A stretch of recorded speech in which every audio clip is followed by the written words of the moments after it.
Una presentación referente a un poco que tiene que ver con la influencia del agua sobre el proceso de la conversión de la energía en equipos de intercambio de calor, como en este caso tendríamos para hablar de una caldera pirotubular.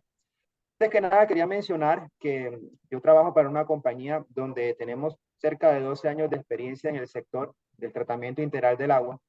Y en Colombia tenemos la fortuna de a darle soporte en este tema industrial a varias empresas que vemos en esta parte de acá. La primera, bueno, tengo experiencia atendiendo el tema del agua para sistemas del sector farmacéutico, fluidos parenterales, de pronto también en la parte de la generación del vidrio.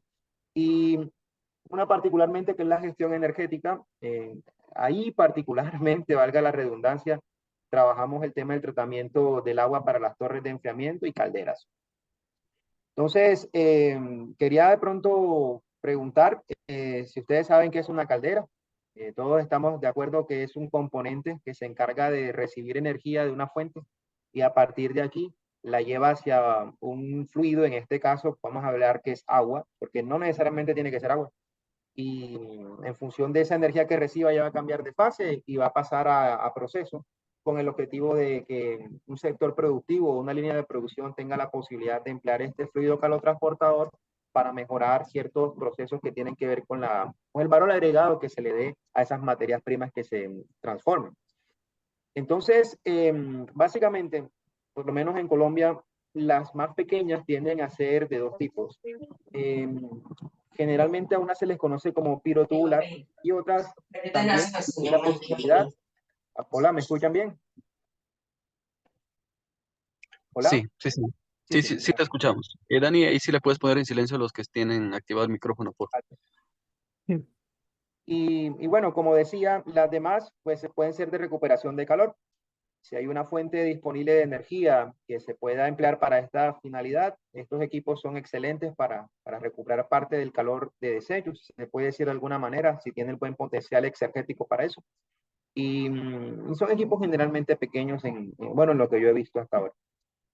Quiero de pronto también abrir la disertación de hoy hablando sobre las partes que componen una caldera. En este caso particular, repito, tubos de fuego, porque también existen las de tubos de agua. Eh, Básicamente es como una olla, donde tú recibes un calor, el agua, si la estuviese sirviendo, va a cambiar de fase, pero eso no va a pasar al ambiente sino a un tubo. Entonces la tubería o la red de tuberías de ese vapor generado van a distribuirse en los interiores del sector productivo y para que eso se pueda hacer de una manera eficiente y segura, necesitamos unos componentes. Entonces, entre ellos está la válvula de seguridad. Si de pronto hay un riesgo de que se levante una sobrepresión, el componente se encarga de simplemente aliviar presiones para evitar una explosión, debido a que este componente tiene un volumen rígido, ¿no? Y si aumenta la presión, es probable de que falle mecánicamente y genere un siniestro de esta categoría. La alarma de nivel de agua, que simplemente se encarga de censar a través de un mecanismo de nivel cómo estamos de nivel de agua y en función de eso saber si tenemos la posibilidad de verificar si hay una bomba que está mal funcionando o una obturación en vías, si todo está operando. Esas son señales que nos podemos dar ahí para tener de soporte la toma de decisiones. También si hay espuma, también se puede trabajar con el nivel de cierta manera. El manhole, que es el espacio donde si hay si es necesario, perdón, eh, hacer una actividad de mantenimiento, por ahí es donde se ingresa el operador a ver qué pasa. Y bueno, entre otras cosas, siempre, como para dejarlo de una forma muy sencilla, el quemador tiene un hogar. Ese hogar se encarga de distribuir a través del proceso de combustión el calor hacia los tubos. Estos tubos están en contacto directo con este fuego que se produce y por el interior del tubo básicamente va el agua que va a cambiar de fase. De pronto puede tener varios pases el intercambiador de calor dependiendo de la tecnología que se utilice para este fin. Siempre el agua entra por debajo. Aquí no está en esta vista frontal ni lateral de este esquema, pero siempre hay dos tipos de purga, una de fondo y una superior, que ayudan a que los lodos formados durante el proceso del tratamiento del agua simplemente se evacúen de una manera efectiva según los ciclos que se programen para esa finalidad. Esta puede ser continua, puede ser, como decía ahorita, con ciclos. Y generalmente cuando es continua, siempre hay, dependiendo del flujo y la capacidad y el tamaño de la caldera, una oportunidad de ahorro energético por ese lado. Entonces, en ese sentido, la caldera tiene como propósito producir vapor a partir de un fluido líquido, gracias a que se aporta un calor que viene, en este caso, de la quema de un combustible. Acá en Colombia, la forma más técnico-económica que se utiliza para este proceso es el uso del gas natural. No obstante, se puede utilizar biomasa si hay un potencial energético en este tipo de sustratos carbonosos, se puede usar o como lo decía anteriormente, con la ayuda de un sistema de recuperación de calor. Lo cierto es que tenemos unos objetivos dentro del proceso de la operación de la caldera. Primero, seguridad, es un principio de cualquier diseño mecánico. La máxima eficiencia de la combustión y la transferencia de calor y, en lo posible, un mínimo mantenimiento, una larga vida de trabajo y un vapor de buena calidad. En este tema que tiene que ver con la máxima eficiencia de la combustión y la transferencia de calor, es uno de los tópicos que quiero tocar hoy, porque en cierto sentido, si vamos de pronto al método directo, que es el que se utiliza para, de una forma muy sencilla o simple, detectar cuál es la eficiencia de la caldera según qué tanto de esa energía que se libera por causa de la quema del combustible, en función de la cantidad que se consuma, se va directamente a ese propósito, que es hacer cambiar de fase un flujo másico específico, en este caso de agua. Y el compare o la comparación entre estos dos indicadores que tenemos aquí nos va a dar de pronto la posibilidad de establecer que también lo estamos haciendo. Esto es un balance de cantidades, por tanto, si no violamos ningún principio, particularmente el de la primera ley de la termodinámica, este número siempre va a estar entre 0 y 1. Generalmente, cuando la caldera está operando en buenas condiciones, está entre el 80 y el 85%, y por debajo de esos valores hay que atender, de pronto, como práctica, algún síntoma que esté causando que este valor esté por debajo de lo recomendado. Ocurre que en el ciclo del agua, el agua es la que utilizamos para, en este caso, llevar el vapor o el fluido calorotransportador hacia procesos. Cuando ella está dentro de ese ciclo hidrológico, el agua tiene la posibilidad de hacer contacto con muchas sustancias que están en forma gaseosa, en forma líquida, y nosotros captamos, ya sea desde una fuente hídrica superficial o subterránea, esta agua. Luego de que la potabilizamos y la llevamos a las condiciones de proceso, siempre hay trazas que están presentes dentro de este procedimiento y de cierta manera afectan el proceso que nos interesa a nosotros, cambiar de fase el agua. A excepción de la sílice, que es una sal que, bueno, las sales de sílice mejor, están presentes dentro de la composición físico-química del agua. Esa es la única que puede de pronto cambiar de fase e irse con el agua si la presión lo permite. Del resto, todas se quedan dentro del hogar del proceso del cambio de fase y genera algunos inconvenientes o desafíos que el ingeniero debe atender. Entonces, veámoslo esquemáticamente a través de una serie de ecuaciones o un mecanismo de reacción muy simple que no tiene, como se dan cuenta, ni, digamos que coeficientes estequiométricos, el mismo mecanismo de reacción no está definido, simplemente es como para entenderlo mejor. El dióxido de carbono que está presente en el ambiente, en el aire, cuando el agua cae en forma de lluvia, se disuelve y forma ácido carbónico. Este ácido carbónico, cuando está cerca de las rocas, como lo veíamos en esta presentación de aquí, eh, como es un ácido y hace contacto con un cerámico, hay una reacción química óxido-reducción. Y este fenómeno hace de que el agua, que ya venía antes ya contaminada con el CO2, también se contamine de estos componentes que trae la roca. En este caso particular, cuando hace contacto con carbonato de calcio, piedras calizas, por mencionar de alguna manera, el ácido carbónico producto de la disolución del dióxido de carbono en el agua genera bicarbonato de calcio. Esto es un componente, una sal que es soluble en agua. Casi todos los bicarbonatos lo son. El problema es que cuando el bicarbonato está de pronto soluble y tú no lo ves, es como si estuviese ahí, pero está ahí, pero tú no lo detectas a menos que tengas unas pruebas para poder saber si está. Cuando él hace contacto con calor, el problema está en que el bicarbonato de calcio se separa. Hace el mismo fenómeno que venía desde el ambiente, es decir, el agua, el dióxido de carbono y el carbonato de calcio de las piedras, y todo se separa dentro de aquel punto, de aquella región donde hay calor. Precisamente donde hay calor, en este caso, en las calderas. Entonces, esa agua que de pronto no se trata apropiadamente, si no lo está, repito, tiene el potencial de producir carbonato de calcio, que básicamente es piedra caliza. Se llevó de un punto hacia otro. Como decía hace un ratito, los carbonatos se caracterizan porque tienen enlaces covalentes y los enlaces covalentes son típicos de materiales metálicos, perdón, materiales cerámicos. Y un cerámico se caracteriza porque es un aislante térmico y también eléctrico. Entonces, el detalle está en que como tengo presencia de carbonato de calcio que se puede llegar a precipitar por el efecto del calor, ese carbonato de calcio va a repercutir en muchos fenómenos que están relacionados al proceso de que el calor vaya desde la fuente de calor hacia el agua que quiero que cambie de fase dentro de la caldera. El dióxido de carbono también tiene otros inconvenientes que, bueno, tocaremos más adelante. Esto mismo que acabo de mencionar también ocurre con minerales derivados del magnesio. El magnesio, si no estoy mal, es un alcalino terro, se encuentra en la Tierra.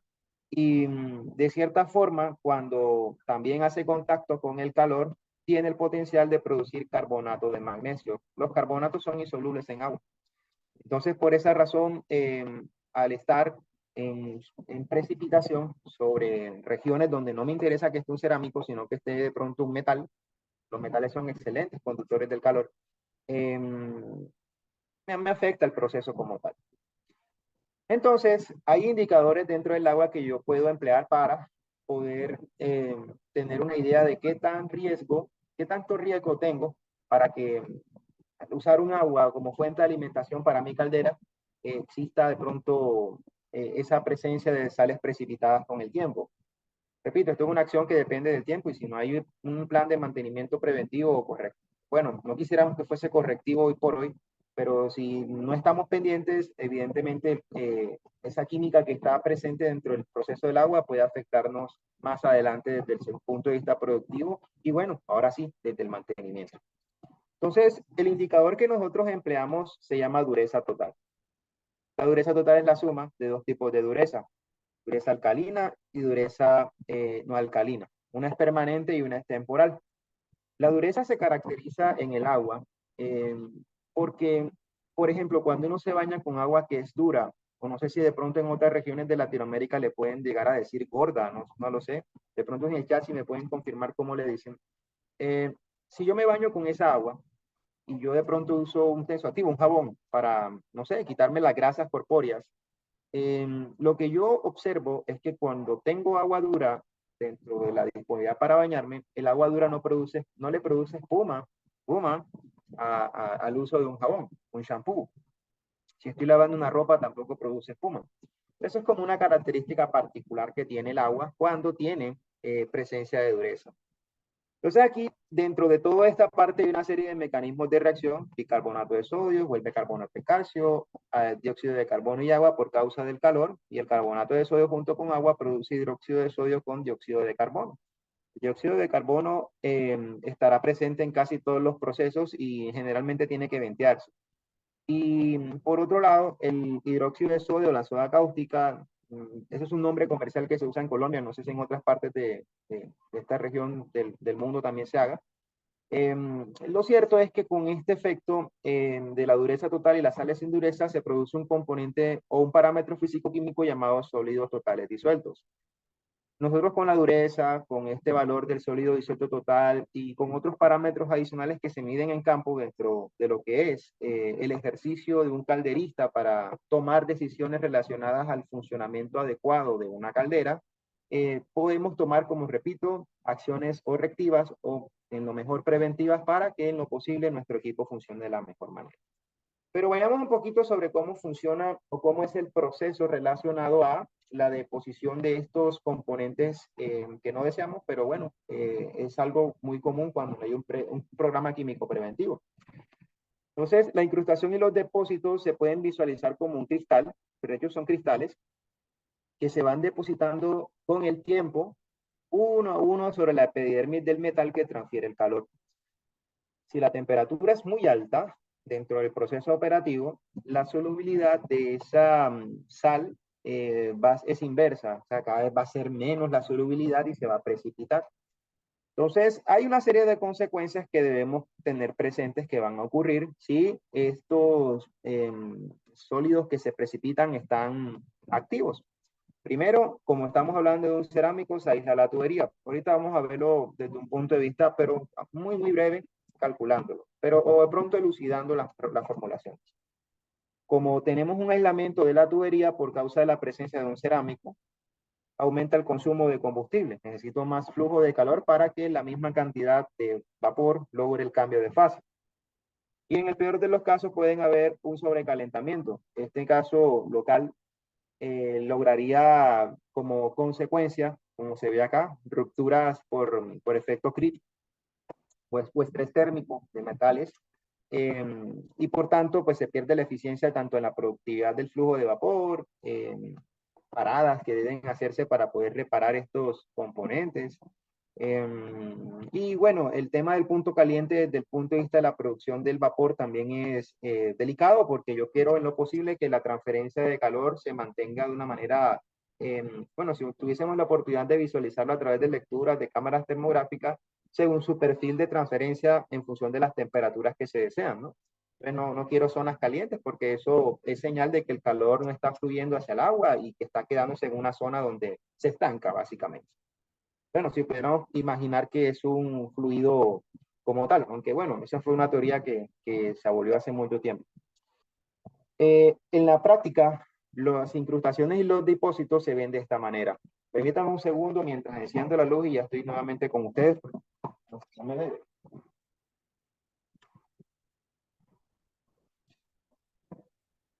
Gracias. Entonces decía que la parte de la incrustación se ven así, las sales cuando están ya totalmente depositadas. Aumentando el espesor de ese componente tiene dos impactos. Primero el térmico, que es el que venimos hablando hasta ahora, y el segundo que ahí se alcanza a ver, se reduce bueno, por lo menos se ve muy claro aquí, se reduce la sección de flujo del vapor o del agua en la tubería, en los tubos de fuego, y esto hidráulicamente tiene unos impactos también significativos dentro de lo que es el proceso. También vamos a tocar ese tema en un ratito. Entonces, eso es lo que no deseamos. Tener esta presencia de estas sustancias precipitadas en la epidermis de los tubos, primero pues hace que el equipo puede que funcione, sí, porque hay descuidos que yo he notado en algunas industrias donde no se ha aplicado por algún tiempo secuestrantes o inhibidores o dispersores de estas sales. Y con el tiempo, pues las facturas de los consumos de gas natural tienden a elevarse por causa de que hay que hacer más, hay que invertir más recursos para llegar al mismo producto, ¿no? Por producto me refiero a la cantidad de vapor generado. Entonces, ¿eso cómo se puede visualizar de pronto matemáticamente? Vamos aquí un momentito a esta figura. Yo creo que esto ustedes lo han visto en cualquier curso de transferencia de calor. Por fuera, los tubos son los que están en contacto con el fuego generado a través de la combustión de este combustible y por dentro circula el agua. Entonces tenemos dos potenciales en ese caso. Potencial de temperatura alta y uno de baja. Generalmente este es mayor que el que tenemos en agua. Vamos primero a aclarar esto por acá. La temperatura del lado de fuego es mayor que la temperatura del lado de agua. ¿Ok? Entonces el calor va a fluir desde la zona exterior hacia la zona interior. Eso es algo que se puede de pronto observar de esa forma. Resulta de que, pues como tenemos entre los tubos flujo de fluidos, tenemos una tasa de transferencia de calor simultánea convectiva de dos sustancias distintas. Entonces se forma de una manera muy simplificada, si lo analizamos desde un punto de vista de estado estacionario, una transferencia de calor unidimensional, podemos ponerlo de ese modo, y adicionalmente a través del modelo de las resistencias térmicas.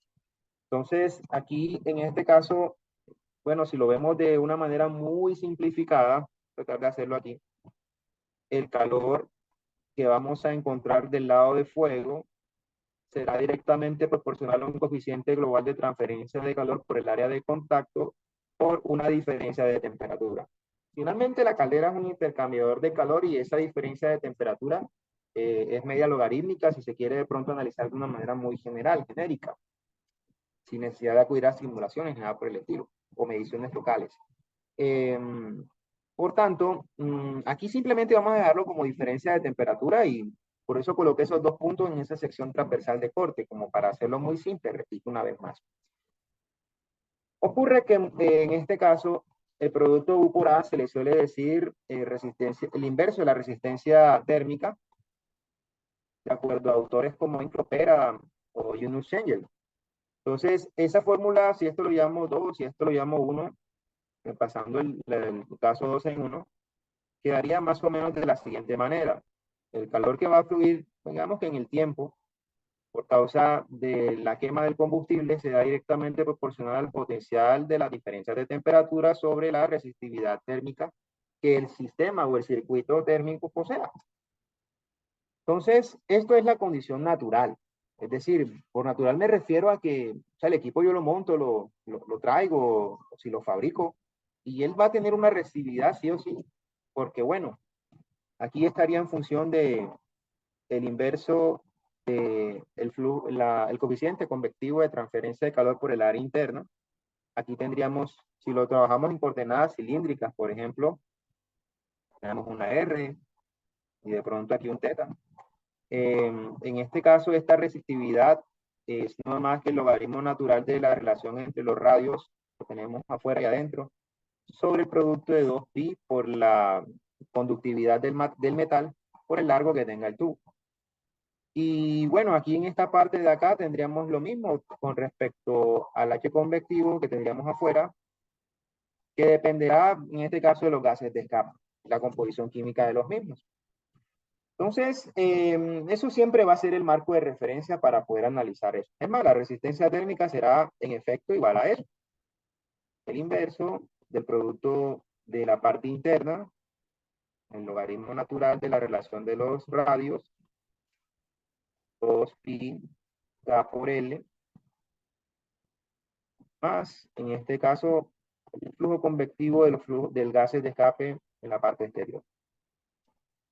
Ocurre algo más, y es que generalmente, bueno, aunque esos tubos, los que yo he visto son un Schedule 80, siempre son gruesos por el tema de las presiones que se deben manejar. El grueso de los espesores de esas tuberías por el tema de las presiones que se manejan en el interior de las calderas, en este caso pirotubulares, pero no deja de ser de pronto despreciable ese efecto de la resistividad porque es un metal, la conductividad es alta.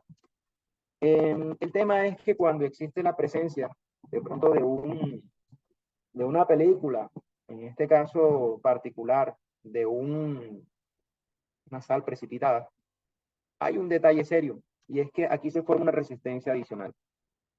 Entonces, esa resistencia se le suele decir factor de suciedad, así nomás. El problema del factor de suciedad es que esta sí no se puede expresar porque la K de estos cerámicos es muy pequeña. Y como se alcanza a ver en esta fórmula de aquí, si esta K es pequeña, es inversamente proporcional a la resistencia, será altísima. Y bueno, de acuerdo al espesor que se tenga, aquí estaría la relación de los radios que tendría en ese caso, hará que ese valor sea cada vez mayor. De hecho, hay unas proporciones interesantes que, si no estoy mal, las dejé aquí en la primera parte de acá. Y bueno, dice Davis Enríquez Arias en el 2005 que de acuerdo al grosor de la capa de incrustación, sea en pulgadas, pues claro está hasta de un cuarto, se puede incrementar el consumo de energía hasta un 40%. Entonces, esto es un factor interesante a tener en cuenta para poder establecer en ese caso el valor de cuánto podemos perder por causa de tener un mal tratamiento del agua. Por lo cual, ese tema que tenemos en presente para el tema del factor de suciedad, por lo menos Pedro Fernández Díez, que es una autoridad en procesos de termofluidos en España, en la Universidad de Cambridge, él hizo una recopilación de acuerdo al tipo de fluido, cuál sería la resistencia equivalente causal por ese tema de la incrustación que puede existir en un fluido. Entonces, esto depende de muchos factores, repito, el mantenimiento ahí es vital. Entonces, por esa razón no es un valor conservador lo que vemos ahí en la pantalla. a la final, si uno quiere de pronto ir al detalle de la pérdida de la eficiencia por no tener en cuenta estas prevenciones, el cálculo habría que hacerlo, medir el espesor, si de pronto se necesita justificar la actividad propia de consumir productos químicos que prevengan estas tendencias de pérdida de la eficiencia energética de las calderas, siempre la matemática y la transferencia de calor van de la mano. Eso es una ley que los ingenieros tenemos que considerar para tomar ese tipo de decisiones, midiendo, reflexionando y en función de eso, invertir. Entonces, esos valores son interesantes a la hora de la estimación puntual del valor. Miren que son bastante pequeños, pero vale la pena recordar que estos valores intentan describir cuál será el impacto según de una forma conservadora y el tipo de fluido de mantener estas sustancias ahí en presencia. Entonces, ese efecto térmico impacta directamente el consumo de gas natural que vamos a tener dentro de las líneas mensuales de gas natural que traigamos a través de las acometidas hacia nuestras plantas. Entonces el efecto térmico se mediría de esa manera. Delicado, bastante. Aquí lo que no es tan delicado tiene que ver con el tema hidráulico. Yo aquí tomé solamente un tubo. Esta imagen la tomé de un artículo científico mío que salió este año. Tenía que ver con hidráulica de un accesorio, pero creo que describe generalmente lo que quiero dar a entender hoy. Si nosotros de pronto hacemos aquí un balance de energía de un fluido que fluye sin temperaturas, para hacerlo muy simple, como que esta es la coordenada X y aquí sería la coordenada Z, que sería el 0. Ahí sobre el eje longitudinal del componente. Entonces, si tú haces un balance de energía utilizando esa condición, sería más o menos así. HB menos HT menos el efecto de las pérdidas friccionales igual a la presión 2 sobre el peso específico más la velocidad al cuadrado sobre 2 veces la gravedad más la altura. Debido a que el tubo está equipotencial, el asunto de las alturas se puede simplificar y como es el mismo diámetro entre los puntos unidos, todo lo tubo, las velocidades manejan el mismo caudal y por tanto serán iguales. Pues en ese punto 1 y 2 no habría bombas ni turbinas y todo se resume nomás a una presión de impulso prestada al efecto friccional que tendríamos en esa zona y eso tendríamos como consecuencia una presión en 2. Claro, el efecto de fricción que tendríamos ahí sería lo más significativo. Entonces, si yo quiero calcular la caída de presión de un flujo que fluye a través de una tubería, no es más que multiplicar el peso específico del fluido, en este caso agua cambiando de fase. Ese peso específico es interesante calcularlo según una coordenada. Y por otro lado, aquí tendríamos un efecto friccional netamente, pues en esos puntos no habrían accesorios. Entonces tendríamos, por ejemplo, si acudo a la ecuación de Darcy, factor de fricción, longitud sobre el diámetro por la velocidad al cuadrado sobre 2 veces la gravedad. La velocidad promedio entre los puntos unidos que creemos que puede ser la misma.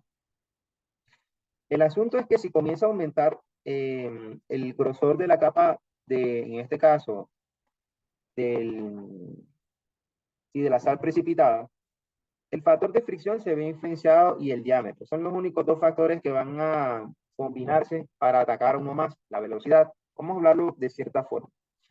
El factor de fricción es una función matemática, ¿no? Del número de Reynolds y adicionalmente de otro factor que se llama rugosidad absoluta. En hidráulica, los materiales que reciben fluidos se les estandariza la rugosidad absoluta. Aunque esto como tal, nosotros conocemos que se puede controlar a través de acabados superficiales. Yo he tenido la oportunidad de visualizar, por ejemplo, acabados especulares en tuberías por donde fluye agua que no puede tener ningún tipo de una rugosidad de pronto normal a la que de pronto tendría un tubo de acero comercial, porque se quieren evitar efectos de contaminación microbiológica. Hay algunas colonias de microbios que son tipo satélites, entonces ellas pueden formarse en algunas zonas de esas vacancias que se encuentran presentes a nivel de micras sobre la superficie y pueden viajar aguas arriba o aguas abajo y contaminar líneas de tubería. Esto es muy delicado en la producción de cosméticos y en el sector farmacéutico, más que nada. Es ahí donde yo he visto esas tuberías de acabado de especular, por dentro y por fuera. Entonces eso se puede manejar. Pero si nosotros tenemos, por ejemplo, la presencia de sales Miren ustedes que esta superficie no es lisa. Entonces, ahí aumenta la rugosidad absoluta y por tanto la pérdida friccional va a comenzar a aumentar. O sea que una señal que podemos de pronto considerar en cuanto a el efecto que puede tener presente eh, la presencia de sales durante el flujo del agua en la producción de vapor es la presión. Manómetro uno puede también tener, detectar aquí algo está pasando si se comienza a subir mucho la presión para el mismo caudal. Y el otro es el efecto del Reynolds. El Reynolds como tal depende de la velocidad de flujo, el diámetro y en este caso la viscosidad. Bueno, hasta aquí sin querer escribir la absoluta, vamos a escribir nu, que es la viscosidad cinemática. La velocidad se ve influenciada por la reducción de la sección transversal. Si tomamos este ejemplo de aquí, vamos a ponerle un color que sea un poco más llamativo. Negro. Esa sección, al reducir su diámetro, hace que para el mismo caudal la velocidad aumente. Esa velocidad va a producir dentro de este impacto que el Reynolds también lo haga. El diámetro va a disminuir y habría que ver cuál de los dos sensiblemente afecta la respuesta del Reynolds. Aunque si el fluido está totalmente desarrollado dentro de lo que es la comparación de este efecto, el Reynolds no tiende a ser muy interesante de considerar porque básicamente no aporta mucho. Por ejemplo, si utilizamos la ecuación Swami-Jain, voy a intentar copiarla por aquí. El factor de fricción será directamente proporcional al logaritmo base 10 del inverso del producto de 3.7 por el diámetro interno sobre la rugosidad absoluta sumado con 5.74 dividido sobre el Reynolds a la punto 9. Todo esto elevado al cuadrado. Y aquí arriba conocemos un 0.25 como factor de arte.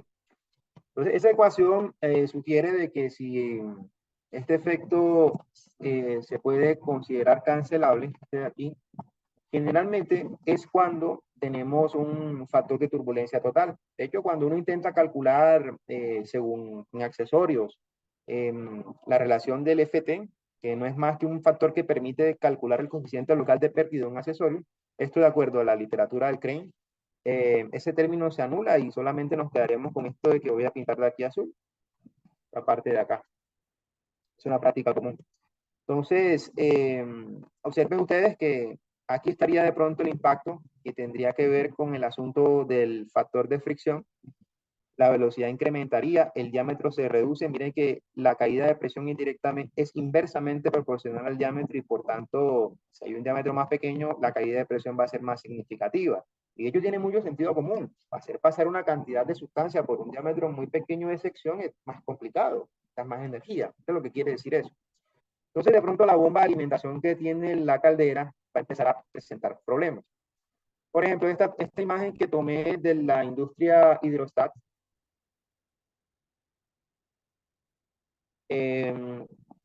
observen ustedes que tengo una curva típica de sistema comparada con una curva de bomba. Aquí estaría el punto operativo, su carga friccional, su carga estática y su altura dinámica total.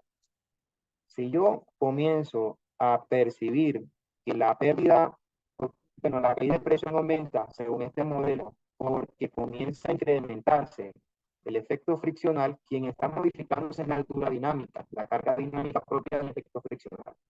Entonces mi nueva curva va a intentar hacer este punto, bueno, esta tendencia un poco más hacia arriba. Entonces el punto 1, que era como que el de diseño, aquí tendría un Q1 con un H1, ahora se mueve a un Q2, un H2. Pero hay un problema. Resulta que en ese caso, observen que, bueno, esto está creciendo hacia acá. Entonces, este Q1, que estaba más a la derecha, está más grande que este Q2. Miren que el Q2 va primerito. Entonces, el Q1, al ser más grande que el Q2, genera, bueno, uno puede reflexionar de que si eso se incrusta, menos agua tengo. Y es lógico, porque, o sea, si tengo menos sección, y de pronto el elemento que le aporta energía no cambia, el agua le va a costar más trabajo pasar hacia los tubos de fuego y por tanto cambiar de fase. Ese es otro indicador, el flujo se comienza a caer. Y lo otro es que miren que la altura 1, que es la de operación original, es mucho más pequeña que la altura 2. Entonces, la altura 1, al ser más pequeña que la altura 2, genera otro impacto. Recuerden que la potencia hidráulica de una máquina de flujo es directamente proporcional al producto del peso específico del fluido, el caudal y la altura de bombeo. Entonces, ahí podemos considerar unas reflexiones interesantes. Se va a caer el caudal, pero va a aumentar la altura de bombeo. ¿Esto cómo puede impactar, por ejemplo, los sellos mecánicos del equipo? ¿Será que se va a recalentar el equipo? Saben que las temperaturas altas o por encima de la operación recomendada de estos equipos hidráulicos, por más de que estemos refrigerando, no va a ser suficiente, y sobre todo si estamos trabajando 24/7. Yo he visto aguas que salen de bombas con temperaturas entre 60 a 55 grados, donde debería estar agua al clima o al tiempo, como lo dicen en algunas partes de Norteamérica de habla hispana, 30 a 25 grados, porque simplemente la bomba no ha parado. Entonces, este aporte energético de potencia que le aporta, o que le imprime el eje del motor eléctrico hacia la bomba, se ve manifestado en sistemas de reservorio con aumentos de temperatura, de la energía interna que tiene el agua en ese caso. Entonces, la bomba comenzará a sufrir. Entonces, ahí comienzan a generarse como unos efectos dominó. Si el flujo de vapor se va a caer, porque el Q1 o el Q2 es más pequeño en este caso que este aquí, el Q2, el que se va a aportar, este va a ser mucho más pequeño del que tenía sin incrustación.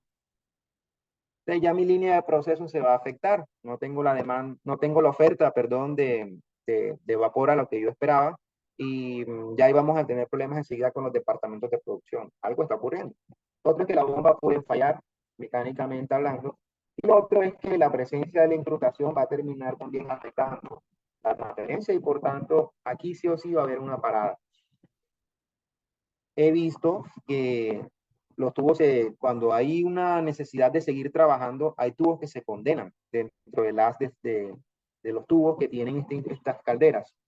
El detalle es que, bueno, tú estás quitando área de transferencia de calor al sistema, y eso no es que sea una solución efectiva. Eso es simplemente como para pasar.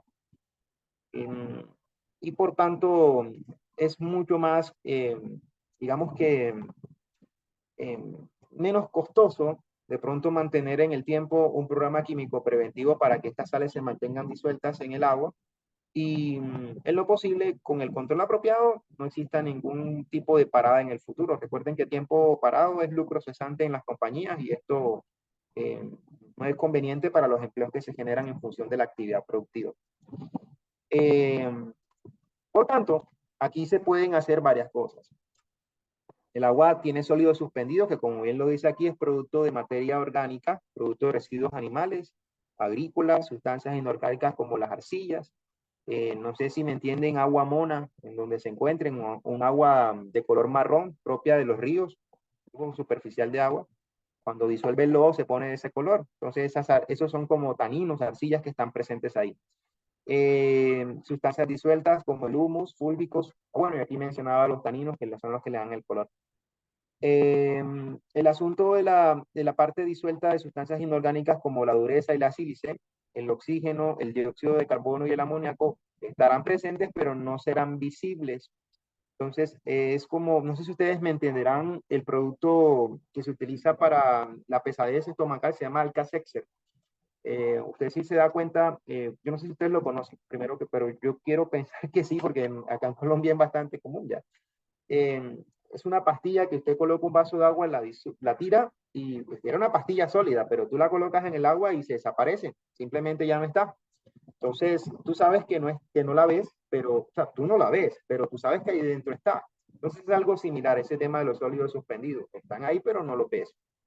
Bien, entonces para resolver el tema de los sólidos suspendidos a escala industrial se pueden hacer dos cosas.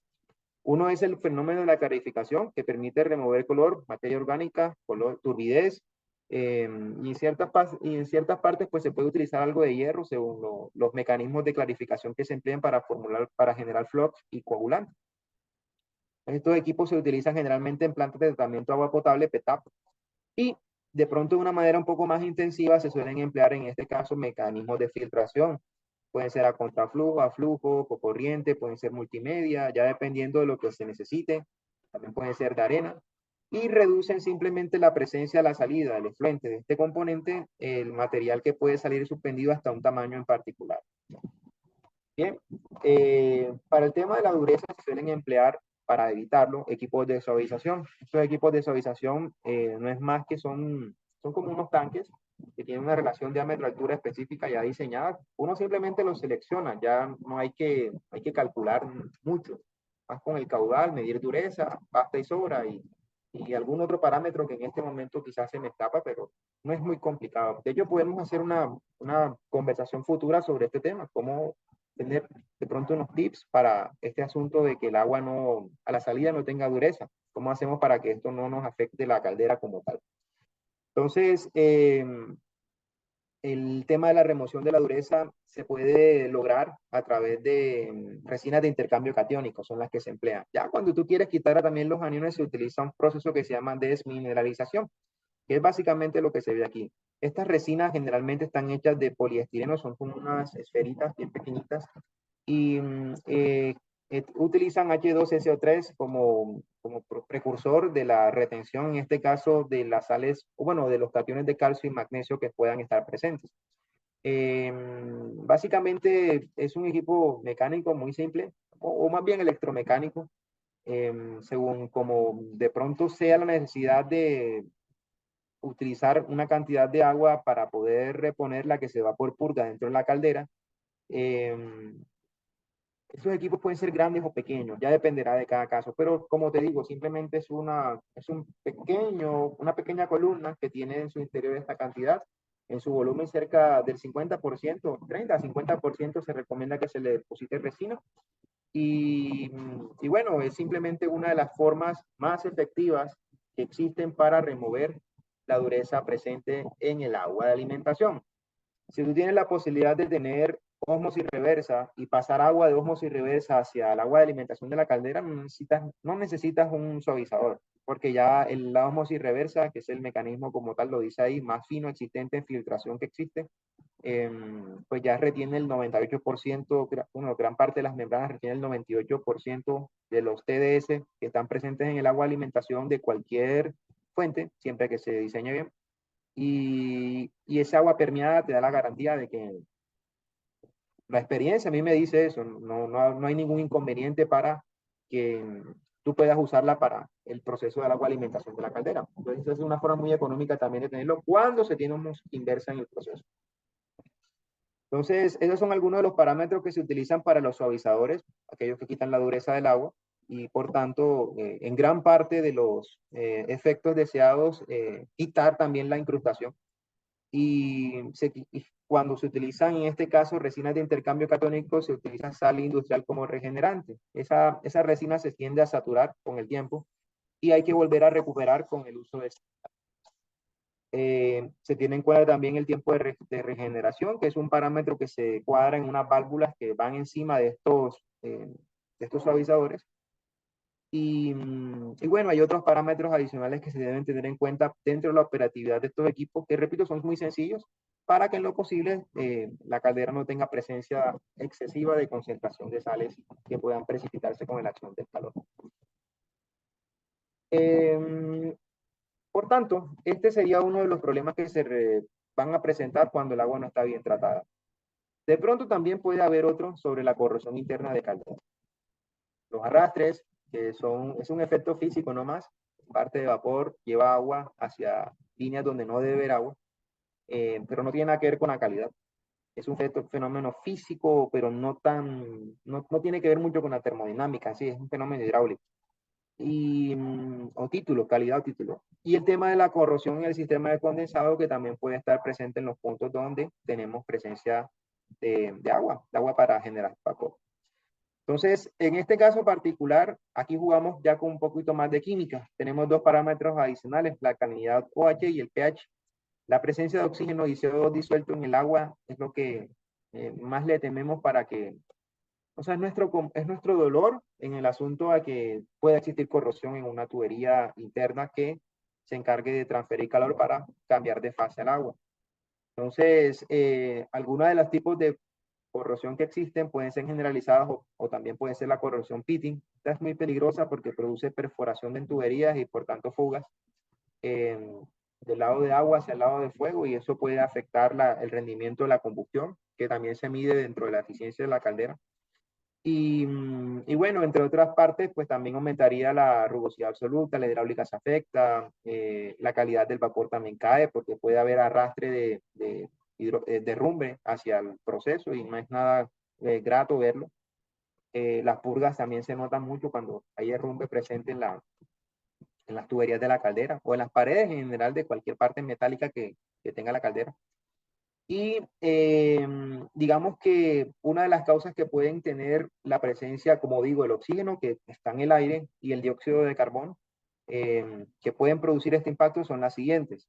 Salida del aire en lado de succión del agua, es decir, de pronto no quedó algo bien sellado, faltó teflón, alguna rosca, ves por ahí fluye aire hacia el agua. Eso también puede afectar con el tiempo la hidráulica del rotor o de la bomba, entonces eso también no es bueno. El ingreso de oxígeno en los tanques de alimentación, si no hay un programa, si no hay un sistema de bombeo apropiado, eso va a pasar por los sellos de la bomba, si no quedaron bien presionados, por ahí puede fluir aire y ese aire no lo queremos en el agua disuelto, ¿no? Y como tal, entre más concentración y temperatura tengamos de oxígeno, más peligroso es. En el asunto de la temperatura es porque el oxígeno disuelto es inversamente proporcional según la ley de Henry la temperatura. Entonces, si es como cuando, no sé si ustedes, algunos de ustedes han pescado, pero un pez generalmente siempre va a estar en aguas frías que de pronto en agua caliente, que le pegue el sol directamente. Y no es porque el pez tenga calor, sino que el efecto de la temperatura o ese flujo de calor hacia esa agua o esa región del agua hace que el oxígeno en esa zona sea pobre. Entonces, él busca la zona fría simplemente porque allí hay más concentración de oxígeno disuelto. Y bueno, si decimos que tiene calor o no, allá va a tener un poco más de frío, ¿no? Por decirlo de alguna manera. Frío entre comillas. Sé que estamos entre termodinamistas y decir frío no es que sea tan correcto.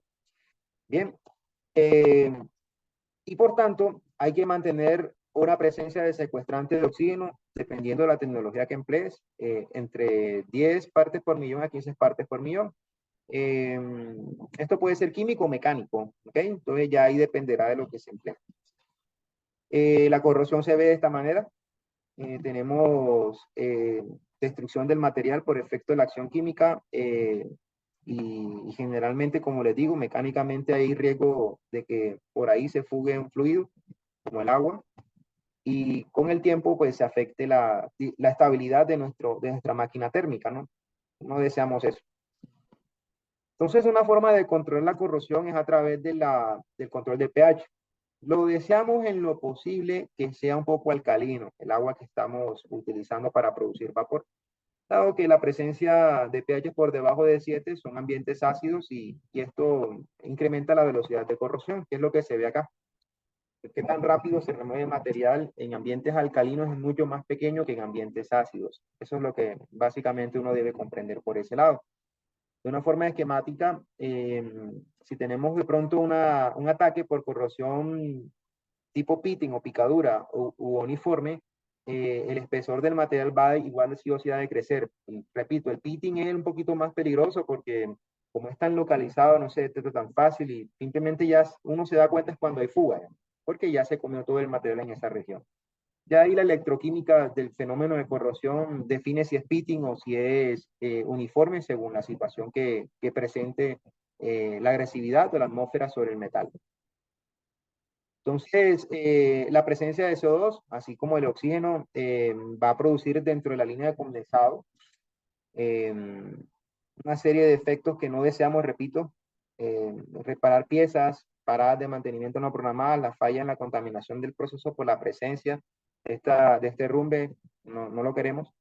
Eh, y dependiendo de la industria, eso es un poco más delicado en unos casos que en otros, ¿no?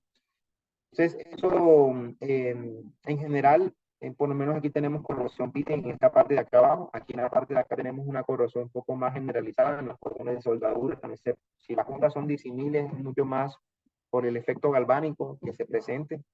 Eh, y bueno, en cuanto a lo que tiene que ver con el tratamiento químico de agua en calderas, siempre hay como unos 5 o 7 propósitos. Remoción de oxígeno en el agua, alimentación antes de entrar, remover o acondicionar de dureza presente en el tanque que recibe todas las aguas de retorno de condensado, de alimentación, para que pase después a bomba y después al hogar de la caldera.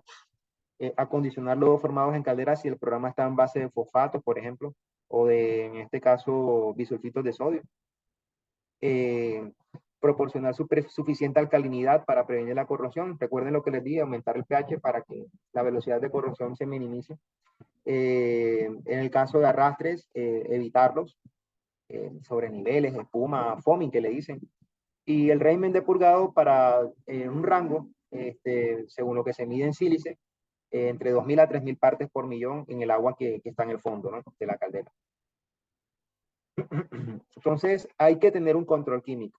Los calderistas deben, los ingenieros que están a cargo de esta generación de vapor, deben a sus operadores, que son los calderistas, capacitarlos en esta área. Generalmente tienen que aprender a medir variables químicas y físicas del agua para, a través de la lectura de bitácoras, generar datasets y observar tendencias que tengan que ver de pronto con el agua y a partir de ahí ver para dónde va la situación, ¿no? Entonces, esa es una forma muy común de usar eh, todos los recursos que tenemos hoy por hoy para evitar que el agua sea agresiva hacia los metales y por tanto el funcionamiento del equipo que produce vapor.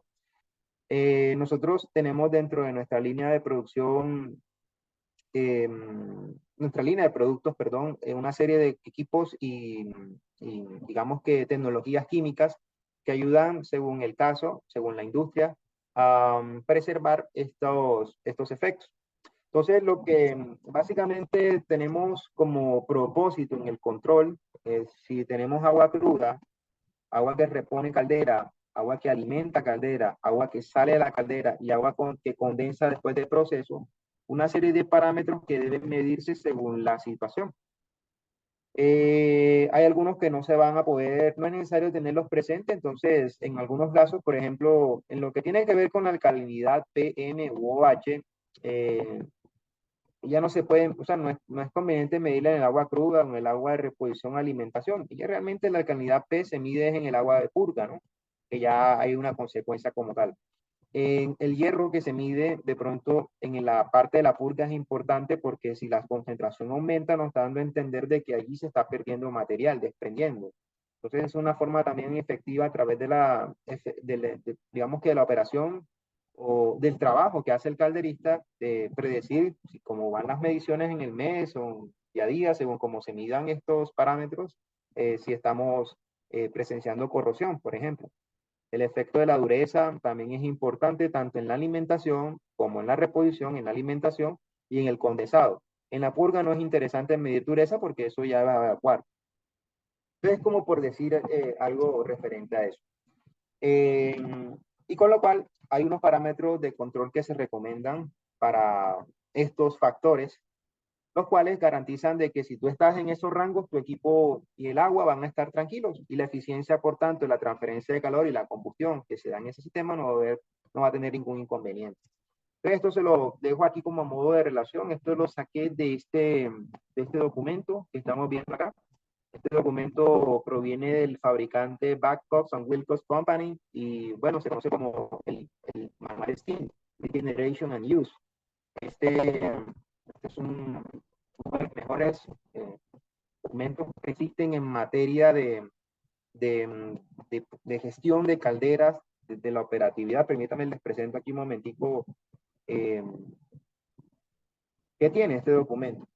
Entonces, entre ellos hablan desde la generación por medios químicos, que en este caso lo que estamos mencionando aquí, la parte que tiene que ver con la quema de un combustible, sea sólido, gaseoso, líquido,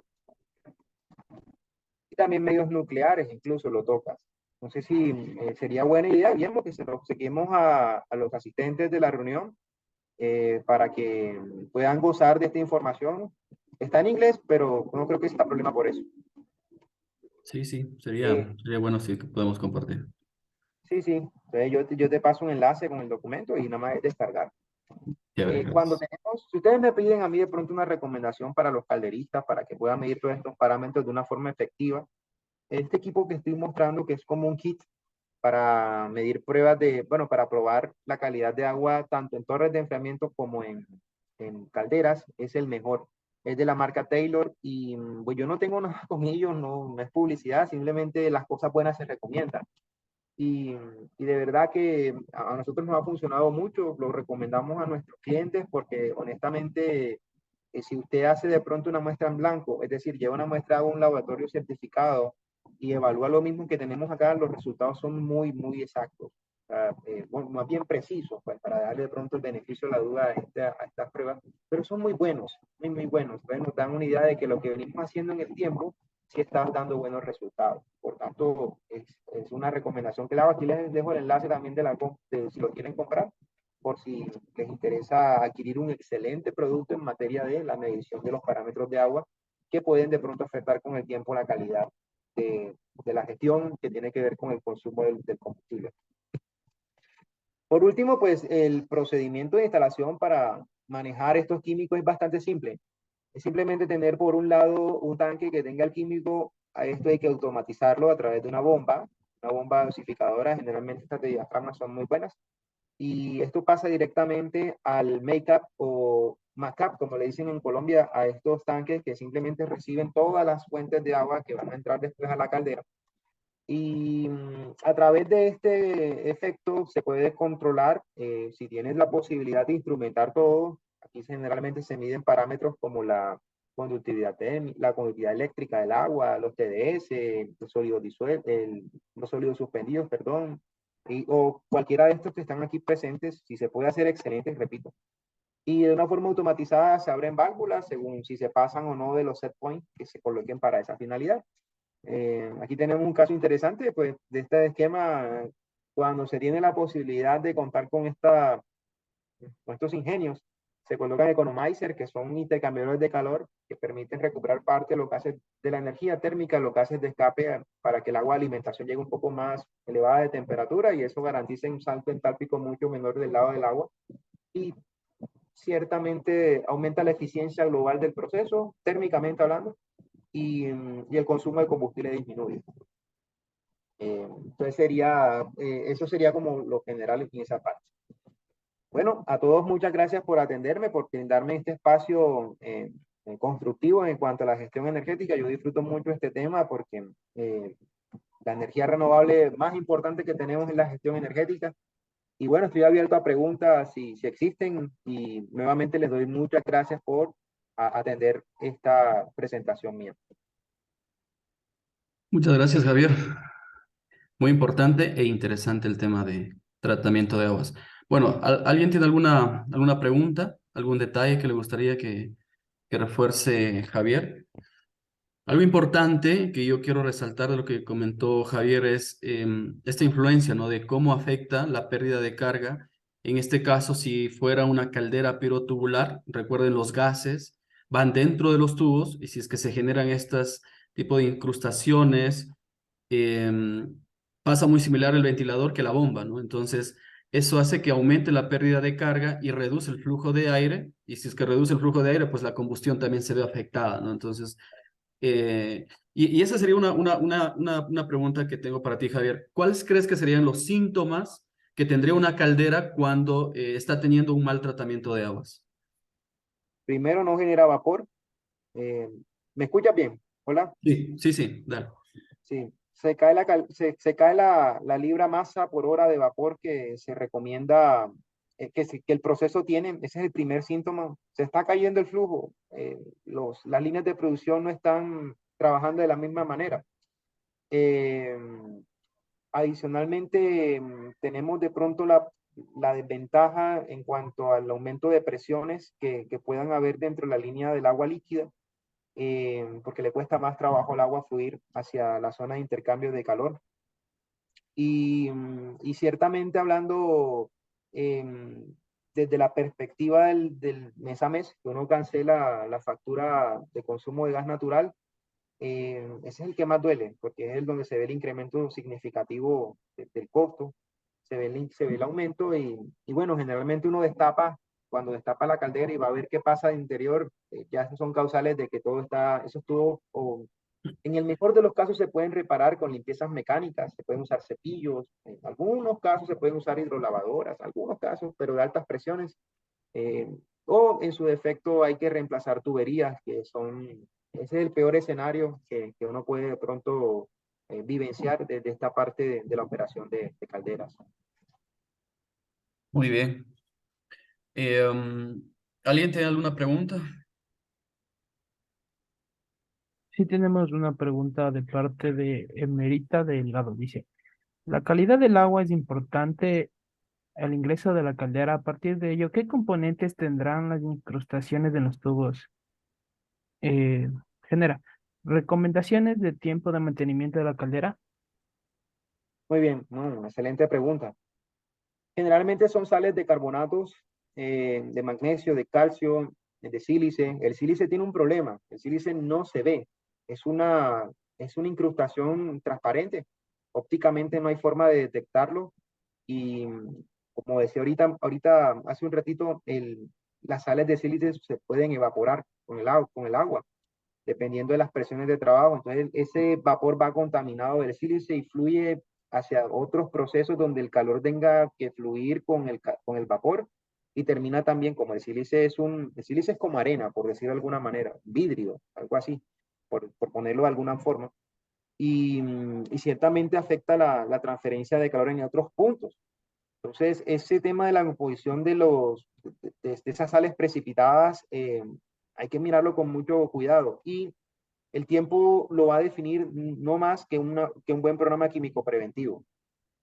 Si un buen programa químico preventivo está presente dentro de las líneas de producción de vapor, no hay posibilidad alguna de que este tipo de problemas esté desde el punto de vista de la transferencia de la energía y ciertamente la parte del mantenimiento, del correctivo que hoy en día se usa, pero lo deseable es que esa filosofía se vaya retirando poco a poco, sobre todo porque hoy en día tenemos tantos profesionales de la ingeniería en el mantenimiento capacitados, hacen especializaciones, maestrías en esa área y todos están de acuerdo, bueno, lo que yo he tenido la oportunidad de vivenciar, que hay que evitarlo. O sea, se puede manejar, pero en una proporción pequeña.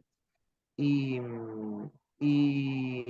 bueno, acá eso sería como lo propio, ¿no? Las sustancias que están presentes por ahí.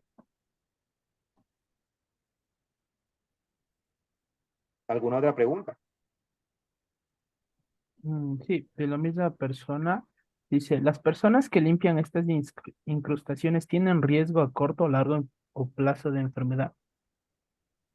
Si el proceso es muy frecuente, si esa persona ha trabajado siempre en limpiezas mecánicas de caldera y no tiene unos elementos de protección personal o un sistema de gestión de seguridad y salud en el trabajo apropiado, sobre todo en el uso de caretas, porque siempre se desprenden polvillo y material particulado, sí hay probabilidad de pronto de que se genere una enfermedad laboral a nivel del sistema respiratorio. Eh, Eso es un asunto que hoy por hoy se entiende, se conoce. Cuando la empresa está bien organizada, los sistemas de gestión tienen como una bandera antes de cualquier operación, verificar y calificar que los operadores se encuentren seguros a la hora de realizar una actividad de mantenimiento. Y bueno, quizás en el pasado era un poco más frecuente. Hoy por hoy, aunque existe el riesgo, repito, no es que sea común, por decirlo de alguna manera. Pero repito, si hay mucha frecuencia dentro de un proceso que tiene que ver con limpiezas mecánicas y esta persona lo ha hecho durante muchos años y nunca se ha cuidado, lo más seguro es que sí termine afectándose su parte respiratoria. Asma, una fibrosis, algo por el estilo. ¿De acuerdo? Muy bien. ¿Alguien más tiene alguna pregunta? De parte de Yacir Guzmán, dice, ¿es posible que calderas usen como combustible el hidrógeno en vez de gas? Bueno, hidrógeno en este momento no. Eh, Existen muchas cosas. Yo me podría extender hablando de hidrógeno aquí mucho tiempo, pero te puedo decir que hoy por hoy, por lo menos en Colombia, se está intentando hacer mezclas de gas natural con hidrógeno verde. Entonces, la empresa más grande de distribución que tiene Colombia en cuanto al proceso de entregar gas natural al sector doméstico e industrial está apostándole a la mezcla de hidrógeno para que la quema de ese combustible, en este caso es el gas natural, que acá en Colombia en su mayoría, un 98%, bueno, en el pozo donde se extrae en esta zona del país es 98% metano, pues sus emisiones se reduzcan y su poder calorífico aumente. Em, Como ustedes recordarán, el hidrógeno, perdón, es un vector energético, no es que se encuentre en la Tierra de forma abundante, hay que generarlo.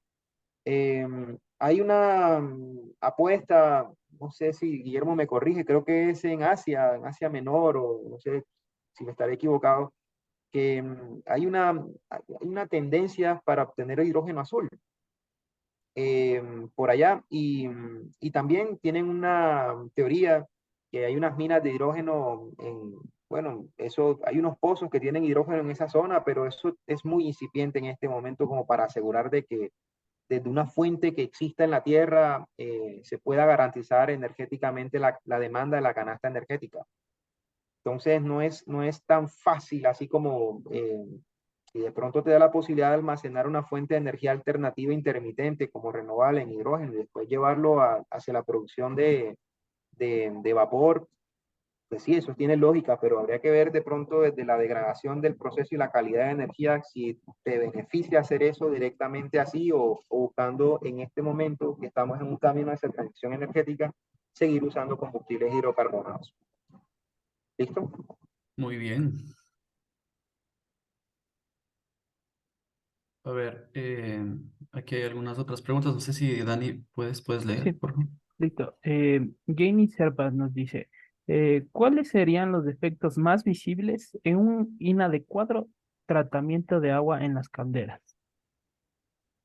Disculpa, no te escuché lo primero. ¿Me puedes repetir, por favor? Claro. Dice, ¿cuáles serían los defectos más visibles en un inadecuado tratamiento de agua en las calderas? Ah, sí. Bueno, eso creo que lo contestamos ahorita. Detectar a partir de la presencia de la caída del flujo de vapor. Yo no sé si ustedes, bueno, hay un muñequito que tiene las calderas, son como unos flujómetros. Entonces, apenas eso se cae, según la condición que tengamos para producir, ahí hay una señal.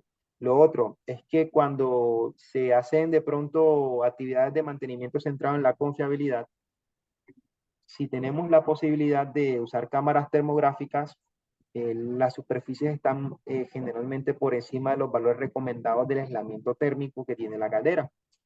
Y esto se debe a que el calor no está fluyendo hacia donde debería ir, sino que se está básicamente irradiando según la posibilidad que tiene el aislamiento para liberarlo en el tiempo en las zonas donde no queremos que esté. Entonces, ese sería otro factor a tener en cuenta cuando se tiene la posibilidad de tener un departamento de confiabilidad y se hacen este tipo de lecturas, así como se hacen en los tableros eléctricos cuando queremos ver puntos calientes de pronto de un contactor. Es igual, se hace en esta parte. Eh, Aquí en Colombia existen contratistas que nada más se dedican a analizar el componente del quemador. Entonces, según cómo vaya la llama, de acuerdo a la situación de cómo el calor esté fluyendo, su ángulo, su tiro, hay un montón de parámetros ópticos que también se analizan ahí. Y uno puede también considerar si el proceso está funcionando apropiadamente. Recuerden que la idea es que esto opere en estado estable. Entonces, si hay un efecto energético transitorio de acumulación de calor que se liberó en su momento por consecuencia de quemar un combustible y no lo está haciendo apropiadamente, eso es una cadena de efectos. Si lo vemos del lado del fuego, si lo vemos del lado del agua. Del lado del agua, pues fue lo que hablamos durante la presentación, pero el lado del fuego también es vital para ese caso. Ah, y de pronto el tema de los tiempos de estancia dentro del hogar.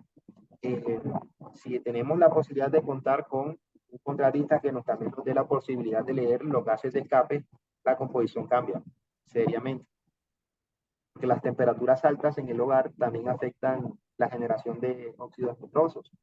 Entonces, si se puede tener un analizador de gases que tenga, o sea, esto es como sí, sí, sí, si tenemos la lectura de NOx o de COX, lo más seguro es que ahí uno se dé cuenta de que la eficiencia de la combustión también se caiga. ¿Ya? El oxígeno también al escape que debe haber por el exceso de aire también se cae. Entonces son como indicadores que hay que tener presentes si la temperatura de flama aumenta.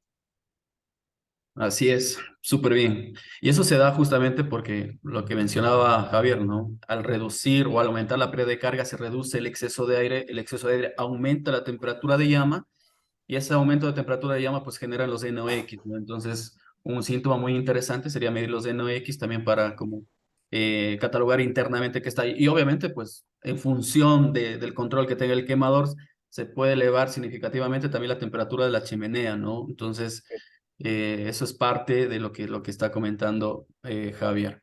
Correcto. Y buenas noches, ¿me escucha? Sí, Sí. Darío, ¿cómo es? Sí, Darío, ¿cómo está? Sí, buenas noches. Quisiera preguntarle, ingeniero Javier, todos estos productos químicos para el tratamiento, ¿qué tan amigables son con el medio ambiente? Porque Muy como bien, aquí en buena Colombia hay pregunta. mucho vertimiento de eso. Bueno, esa es una excelente pregunta, Darío, porque existen dos tipos de programas que las calderas utilizan para que el proceso sea amigable o no con el medio ambiente. Uno es más económico que otro. La industria, cuando ya se encuentra supeditada porque de pronto necesita cumplir con unos estándares en los productos que comercia, eh, esto pasa mucho en el sector alimenticio. De pronto los productos químicos que se emplean para secuestrar oxígeno, permítame un segundo para abrir una puerta, ya vengo.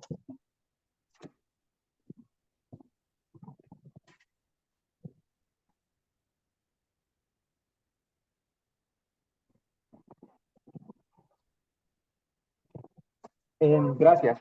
Eh, bueno, como decía, no pueden tener fosfato. Entonces, hay un fenómeno que se llama eutrofización, cuando hay presencia alta de fosfato, porque el producto químico que se utiliza para este impacto, en este caso, estabilizar eh, las sales que se pueden precipitar, eso se termina formando con esas sales, son otro tipo de componentes que le decimos lodos. Entonces, los lodos, eso es lo que le dicen el programa sucio. Cuando se purgan, ellos evacúan y salen al ambiente. Entonces, el exceso de fosfatos, cuando cae grandes cuerpos de agua sin un tratamiento de agua residual pertinente, termina de cierta forma generando algas. Entonces, estas algas, cuando son de una forma significativa grandes en estos cuerpos de agua, ellas se extienden sobre la superficie y afectan todos los ecosistemas que en el interior del agua existen. Claro, ellas bloquean la luz solar porque necesitan la luz solar para generarse.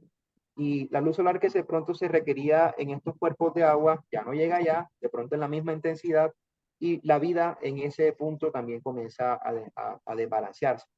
No sé si han tenido la oportunidad de ver este fenómeno, pero bueno, hay muchas imágenes donde se ve, yo lo he visto visualmente, o sea, yo lo he visto, el agua, o sea, los cuerpos, los tanques se ponen totalmente verdes, y es producto de esa consecuencia, ¿no? Los programas limpios ya utilizan policramidas, que son sustancias que son biodegradables, y esos programas, como te digo, son un poco más costosos. Algunas veces, dependiendo de la calidad con la que el agua ingresa hacia la caldera, habría que cuadrar si necesitas más o menos partes por millón de estos químicos para poder evitar que se presenten estos elementos que se precipitan.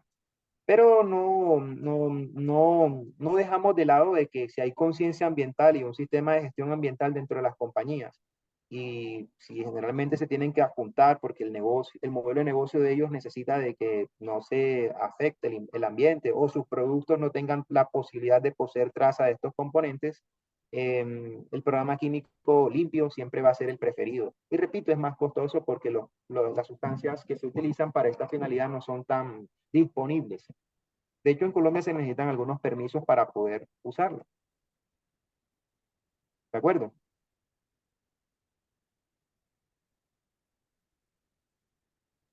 Muy bien. Hola. Sí. Listo. Emerita también nos pregunta, ¿es posible que quemadores que tienen problemas de combustión puedan afectar también en el sobrecalentamiento del agua, llegando a generar más incrustaciones en los tubos de la caldera? Eh, bueno, no, porque el tema de la incrustación es un tema químico del agua, que el calor en sí aporta y que la caldera de per se debe tener calor. Un punto caliente es señal de que no hay una buena transferencia de calor. Yo diría que es un efecto, producto de una causa. ¿Ustedes se acuerdan que, bueno, nosotros en mantenimiento vemos el diagrama de los porqués? Pues los cinco porqués damos con una causa raíz. Entonces, un punto caliente ya es un síntoma. Algo pasó. Hay que buscar son las causas para que esos efectos no se produzcan. Y en ese sentido nos podemos asegurar que no hay una relación directa en que por el punto caliente es que se va a precipitar la sal. Yo diría que es al revés. El agua que ingresa con mala calidad a una zona que debe estar caliente siempre, la caldera debe estar con calor, eh, a precipitar la sal que no va a permitir la transferencia de calor efectiva y por tanto esa tasa de transferencia mermada de calor va a generar el punto caliente. Es como al revés, ¿ok? Santiago Cabrera pregunta, ¿qué tan útil es detectar incrustaciones por ultrasonido? Bueno, es bastante interesante porque es esa técnica del ultrasonido, yo la he visto por una medición indirecta. Según el espesor que tenga el tubo, el lector de ultrasonido debe darme a mí una señal de, o sea, sin necesidad de hacer un método invasivo de cortar el tubo, para ver, no, sí está roto, o así tiene el espesor comido, o así tiene incrustación. Eh, Me permite a mí identificar eh, qué tan bien está el espesor por dentro. Entonces es bastante interesante cuando tenemos la posibilidad de hacer un ensayo no destructivo dentro de nuestra gestión para preservar los activos de las compañías y evidentemente es bienvenido. Si se tiene la tecnología, el personal capacitado es una excelente estrategia. En hidráulica nosotros lo utilizamos cuando deseamos eh, evaluar los espesores en ciertos puntos eh, que básicamente es imposible de pronto hacer una maniobra de corte de una tubería. Entonces, eso es totalmente válido y es una posibilidad si existe, como te digo, las condiciones para emplearlo. Listo. Álvaro de Jesús Calderín pregunta, ¿los parámetros químicos recomendados para el agua de la caldera, especialmente los SDT, posee alguna relación con la presión de operación de la caldera? No hay ninguna relación como tal. El SDT se encuentra, o los sólidos disueltos totales se encuentran correlacionados en medios acuosos con la temperatura. De hecho, cuando uno mide la conductividad eléctrica del agua y en este caso también los sólidos disueltos totales, entre ellos hay una correlación directa, 0.5 de uno con respecto a otro. Y la temperatura es un factor que influye sobre la capacidad de disolución que tienen estas sales dentro del agua. Pero la presión no conozco que tengan de pronto como una influencia directamente sobre un fluido incompresible como el agua y por tanto sobre sus sales, ¿vale? Tal vez en Sí. gases si hay alguna posibilidad de que las fracciones molares sí se vean afectadas, pero en el caso del agua no conozco alguna relación importante entre ellas. O sea, no te olvides la relación que tiene la presión con la temperatura, ¿no? A mayor presión, mayor temperatura del agua. Y para el tema de la curva de saturación, correcto. Y para el tema de las sales disueltas, en teoría, como las moléculas, o más bien los cañones y cationes a mayor temperatura tienen mayor energía cinética interna, debería mostrarme una mayor concentración en temperaturas más altas. Así es. Listo. Y tenemos también, Douglas Sandoval pregunta, ¿hay efectos en la eficiencia por trazas de biocidas en el condensado? Por trazas de Biocidas. Biocidas. biocidas en el condensado. No, ninguna. Los biocidas son, bueno, dependiendo del tipo de biocida, si se usan amonos cuaternarios o se usan halógenos, sustancias que mantienen bajo condiciones apropiadas el crecimiento microbiológico en tuberías. Generalmente el biocida, por ejemplo, si está hecho a base de hipoclorito, él con la temperatura no se gusta mucho, y mucho menos con la luz solar. Entonces, cuando tenemos la presencia de biocidas en esa parte, si de pronto hay un metal de pronto no ferroso, un metal amarillo, que tenga contacto con estas sustancias, ahí puede haber corrosión. Y la velocidad ya dependerá del tipo de aleación que se maneje para ese proceso. Hay algunos equipos de intercambio de calor que no necesariamente están hechos de acero, pueden estar hechos de bronce, titanio, y yo he tenido la oportunidad de manejar chiles de absorción de simple efecto con superficies de intercambio de titanio y bueno, ahí de pronto el ácido, perdón, los hipocloritos de sodio no se pueden emplear. se sugiere en ese caso, como les digo, en este caso bioquidas como amonios cuaternarios, que son sales orgánicas, bueno, son sales orgánicas ya disueltas con el tema del ion amonio ahí presente. Listo. Héctor Mosquera nos pregunta, ¿qué tan útil es la determinación de incrustaciones de carbonatos en calderas por medio de ensayos de laboratorio con reacción de HCl en la muestra sólida de carbonato o se puede confundir con algún otro compuesto químico? Bueno, si el analito que utilizas es cloruro de hidrógeno. Cloruro de hidrógeno es un gas. De pronto él quiso decir ácido clorhídrico. Pues sí, se puede de pronto a partir de ahí sacar alguna correlación importante. Generalmente estas muestras de laboratorio ya tienen unos parámetros estandarizados.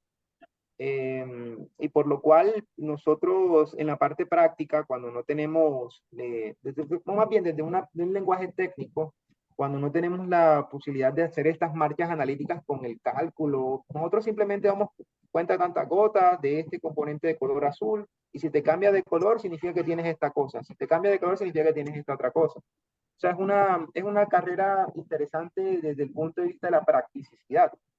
Entonces no nos enfocamos de pronto en lo que hay, porque lo que nos interesa es decirle al proceso energético, y cambió lo que teníamos a esto, ¿qué significa? Entonces, ya qué químico utilizamos, generalmente ya viene eso estandarizado, repito.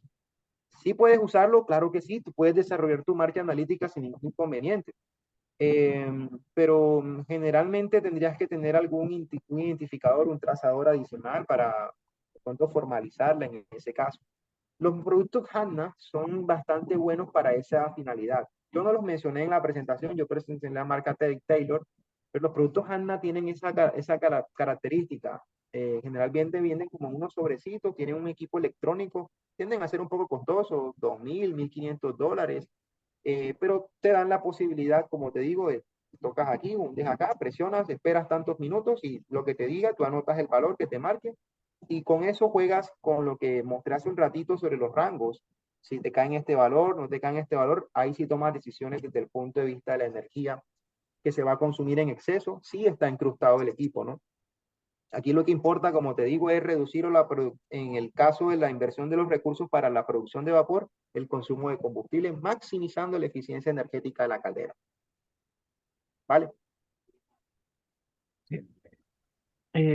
Yafir Guzmán pregunta, ¿cómo influye el tratamiento químico del agua de alimentación a calderas en formación de espumas o arrastre de sílice en el vapor? Wow, una pregunta muy buena. En todo.